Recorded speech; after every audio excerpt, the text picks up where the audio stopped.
Welcome back to the channel and welcome back to another quick pick prediction video. In this video, I'll be predicting a flyweight bout between Matheus Nicolau versus Alex Perez. And how do I feel about this one right here? I'm going high confidence on Matheus Nicolau to beat Alex Perez. So I think Matheus Nicolau has only lost about 2-3 fights. Maybe I think he had 3 fights. I think they all been by knockout. All by knockout. I think they all been in first round. That's all his losses. He hasn't really been a fight where I feel like he's been losing so many minutes. I feel like there's probably some fights that say, oh, he's been losing minutes, this and that. But in reality, when you look at the true track record, like true losses, first round against what's his name? Roy Val, I think was like Stephanie. He saw a pattern in him. He was able to catch him with Stephanie, knocked him out. Against what's his name? What's that that wrestler guy he fought? I just had the name. I just was thinking about it. But anyway, basically it's when he get caught. And I feel like Alex Perez, it's not like he has a real good time knee or anything, or great flying knees, or great head kicks, or he's not a one-punch knockout guy. He's more of a volume guy. And even then, he's not really typically going to finish you. He's not really typically a finisher, especially at this level. So I feel like that isn't a big concern. And then it's not like he has, Nicolau has cardio issues or wrestling issues.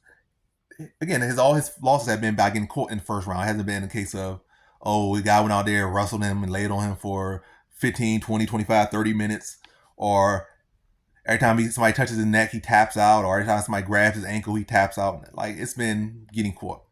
So you gotta have over Dustin Ortiz. Dustin Ortiz, like a wrestler, kind of clunky striking, but he was like a pretty big, muscular flyweight at the time. And so even though his technique might be bad, you get caught by something, especially when you were over aggressive, he got knocked out. Guy has, power, the technique in there, but he has that muscle mass. So hit you in the right way and you're a little bit aggressive, it's likely you get stopped. So it's a difference.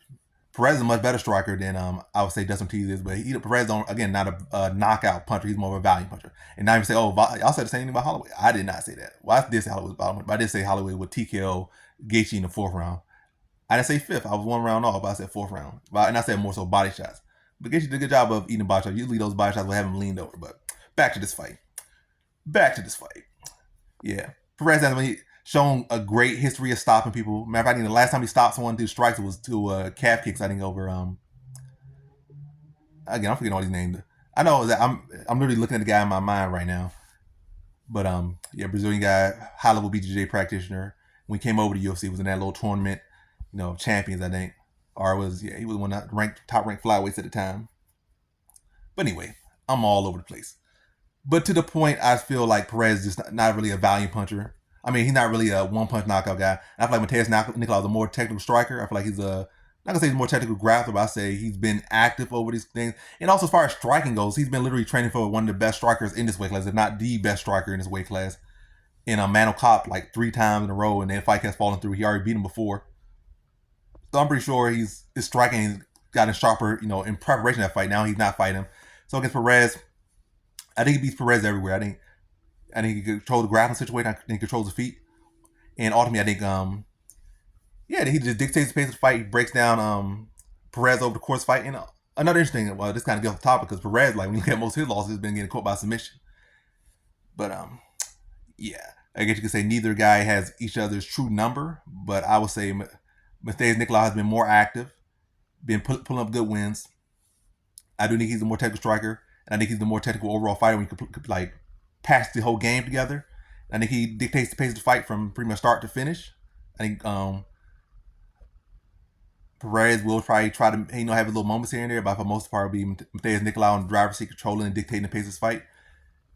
That he starts mixing his own takedowns after he starts to set some stuff up on the feet and gets Perez respect on the feet. And he's able to set up the takedowns, start dropping ground and pound, and when he's again has Perez down a couple rounds, I think that's going to lead to Perez being, more risk-taking wise. And he'll probably make some sloppy mistakes on the ground, which is going to allow Nicolau to see it and set up a submission on him. Probably trying to jump over, advanced position in a risque way that's going to give up that position or give up that submission or put him in prime position to get submitted by said submission. And I think he gets tapped out in the 3rd round. So in this one, I got Matheus Nicolau via 3rd round submission.